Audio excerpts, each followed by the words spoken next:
While Deltarune is a game with many great details and hidden secrets, it is also a game with a vast amount of extremely odd and confusing mistakes. And new mistakes are coming every day.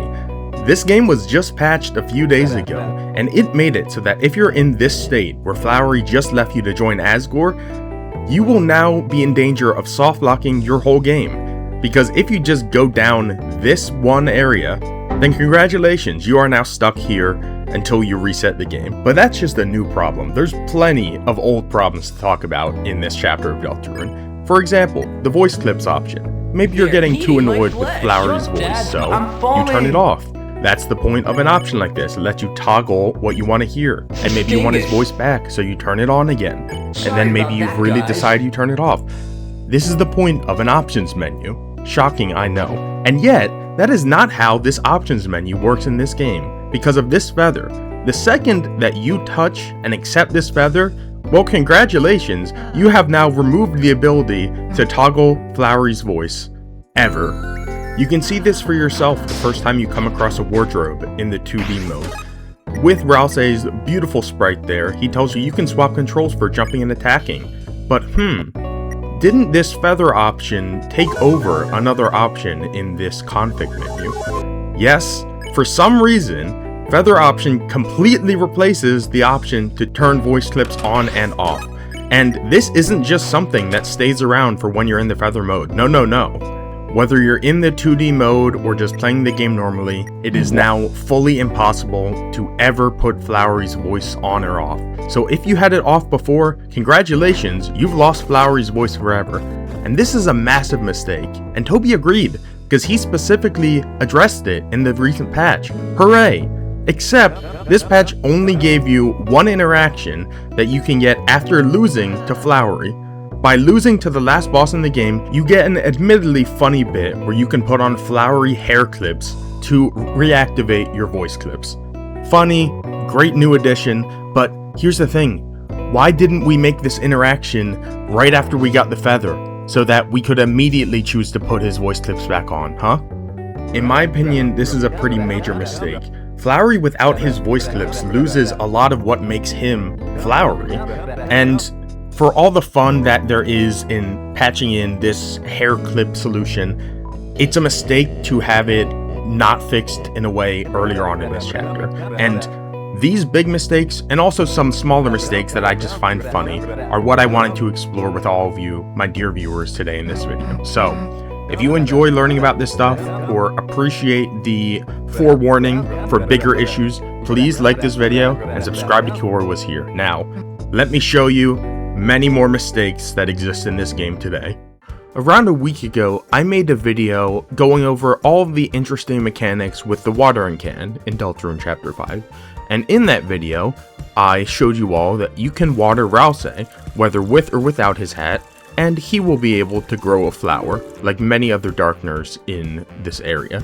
But something I didn't know at the time is that even when you water Ralsei, his reflection will not show that same flower, and it's a very silly exception to make because Toby knew things were going to be reflected in the water. It even shows here, he knows the watering can was going to be in this room, so he gave it a reflection.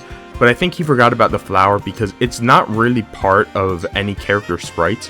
If you look at the character sprite sheets for this chapter, none of them include the flower on the head. I think the flower is a separate sprite that gets drawn over and basically planted on top of their head. So I'm not too surprised that he missed that detail. And while we're in the garden talking about old videos and things I missed in them, the invincibility glitch. I made a whole video covering the fact that when you pause the game in the 2D section of Deltarune Chapter 5, it gives you a brief moment of invincibility. That is also the case in the overworld. Failure! You wouldn't know it when I'm playing poorly, but when I play better, you'll see that if you pause right before being hit in the overworld and spam close and open the pause menu, you will become invincible to these hazards. Yeah, this is pretty much exactly how the glitch works in the feather mode as well, and you can do it here. And seeing that you can do it here, I wouldn't be surprised if this glitch also applied to every other chapter in this game. I don't really know the use case behind it because, I mean, these are obstacles. They're made to be walked around and dodged using the basic mechanics of this game. but if you ever want to waste time and ore farm by letting the damaging projectiles of this game pass through Chris's body, then you can do so. If you have decent enough skill and aren't terrible at this game, like I am. Did you know that in every chapter of Deltarune, the powers menu gets a unique stat? For Chris, it's jumps and slashes, for Rouse, it's nothing, but if it had to be something, it would probably be the number of times stepped on, because we all know he loves that fact. And for Susie, it is healing. It is healing in chapter 4 and chapter 5, and here it says 10. I assumed that this meant that you would use Susie's heal 10 times before, and because of that, I went out of my way to go and see what would happen if I used it a couple more times in battle, just so I could find out exactly how it works. So I took the very long time of battling this terracotta and just spamming Susie's heal over and over. I probably could have picked a better enemy for this, because I feel like this guy's turns last way longer than every other enemies in this game. But whatever, I made a decision already, and I used Susie's heal 3 times in this battle. And of course, 10 plus 3 is 16. We all know this. This confuses me greatly, because from all the testing I have done, every time you use the heal in battle, the healing stat will go up by 2. Now, if this was like a stat of effectiveness, then why would that be the equation? Why would it just be plus 2 every time you use the spell once? There's no correlation. And Chris's stats work perfectly fine. Look right here, 153 jumps and 124 slashes. If we go and we jump twice and we slash 6 times, we would expect 155 jumps and 130 slashes. And there you go. This is right. Susie's healing counter is messed up. I don't know if it's messed up because it's not meant to count the amount of heal she does, or because it has a weird statement on what her healing's effectiveness is, but whatever the case, I think there's something wrong there. It pains me to say that there are any mistakes about the greatest character that Toby Fox has ever created, Orange. I love her, she's adorable. But there is, unfortunately, and it has to do with her battle with Green. Toby Fox is usually great about giving alternate dialogue for players who make very odd decisions in battle. Like we just explored, Pink will have alternate dialogue if you never flirt with her.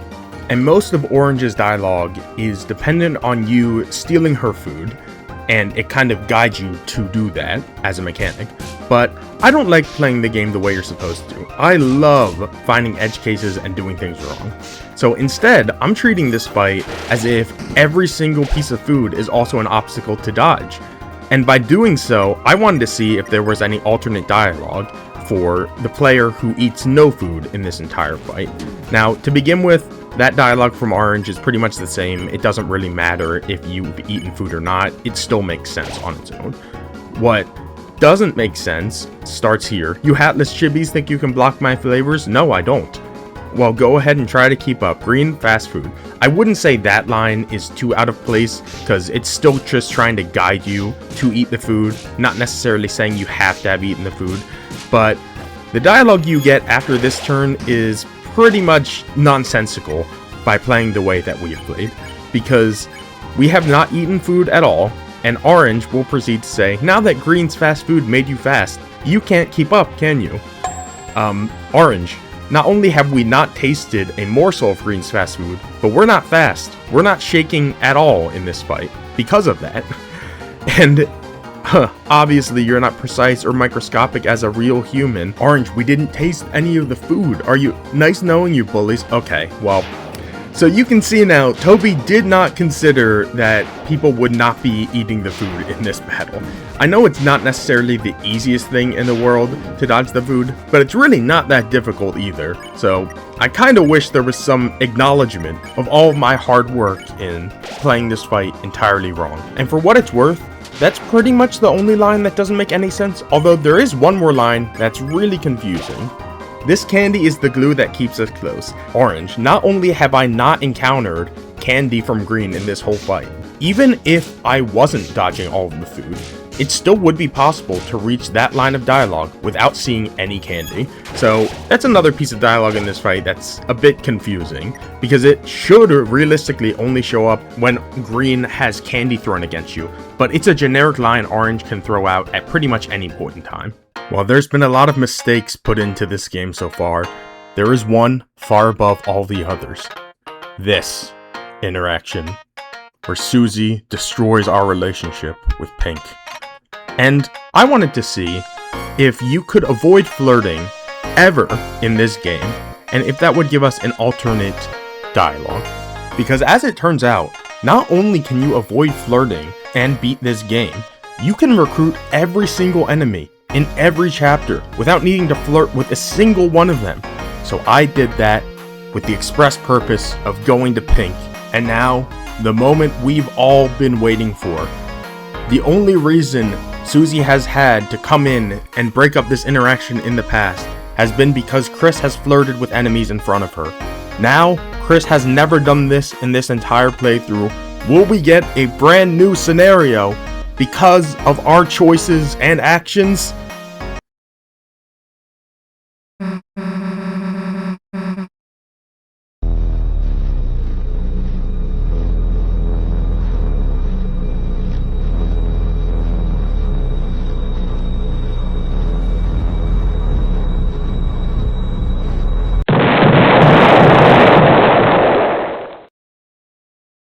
Look, it's fine. It's really not fine, but it's fine. It's okay. It's okay. And Ralse, I don't blame as much, because he just says we're acting to win the battle, which is the truth. But Susie, I have never flirted with another enemy in this playthrough. I really went far this time. This is the only time you've ever seen this. Okay. It would be really funny and cool if Toby actually kept track of the amount of times you flirted with an enemy, and if you've never flirted with them, this whole scene would turn out differently. But that isn't how it works, and I think this might be the worst mistake he's made in making this chapter. And so, since we truly can't find much of a worse mistake than that, let's just go back to some of the funny and minor stuff. Right at the beginning of chapter 5, in the light world, Susie will have a conversation with you saying if things go well, we might have another shot at getting the code, basically from Noelle's house. And if we do that, we can try get the code again. Yeah, with all the dialogue Toby writes, and a lot of it being purposefully grammatically incorrect, I'm pretty sure this is one that we can say he just straight up made a mistake on. And it's fun to see that every so often. That's what this whole video is about. Little mistakes that are meaningless at the end of the day, but you can point to and say, aha! He is not a perfect dog after all. With a typo like that, I wouldn't mind if it stayed there for the rest of time, but for this next glitch, I do actually hope it gets patched. I'm showing you what it's like climbing up and down these vines in the Dark World. It's working as intended. You can go up and get up at the top, and you can go down and get down at the bottom. Pretty standard stuff. But this room right here, the room where Flowery takes Asgore away and leaves a save point here, if for whatever reason you choose not to save here, then it's possible for you to lock yourself entirely out of the garden for hours because of a glitch in this room. And in case you couldn't guess by what I was setting up earlier, this glitch has everything to do with this vine. For whatever reason, this vine is broken. Going up it worked totally fine, but oh, I forgot to save, and I feel like if I go down this path I won't be able to go back. Guess what? You can't climb down this vine. There is no visual indication that this vine shouldn't let you climb back down to the save point and down to the first area, but it doesn't. It's fully impossible to climb down it, and once you get up here, your choices are, I guess, exit the game entirely, or continue on knowing you'll never be able to get back, at least not until the doors get unlocked. And that's a long time in the future, so this is something that would be good if it was fixed. We started this video with some more serious mistakes and glitches that I would like to be fixed, and I'm ending the video in the same way. These Shiris right here, these are the only two in the game that you can fight, and they are cutting a shrub. You can only encounter them by getting those scissors to cut their shrub down, and because of that, you start their fight with a cutscene, which makes them unique to a lot of other enemies in this game in a way that causes problems. First of all, this isn't really a mistake, it's just funny. If you've watered the path then you will just teleport right to the location of the fight, no matter where you are on the screen. And I'm pretty sure that will cause a lot of glitches, but I don't know all of them that exist right now. What I do know is that if you die to these Shiris, it will break your game. Just straight up, that's it. And it's not breaking the game in a way that it's impossible to fix, but when you die in this first area of Chapter 5, you will wake up in beds Flowery put you in, because he saved you. And of course, everyone gets unique animations but Chris, who has their face placed down. This is not anything special to the series. This happens no matter who you die to in the beginning of the Chapter 5. But what is unique to the series is you are no longer able to open your menu once you've died to them. You are alive here again, but you can spam press your menu button. You will never be able to open your menu until you beat them properly. And this even carries over if you save and quit the game.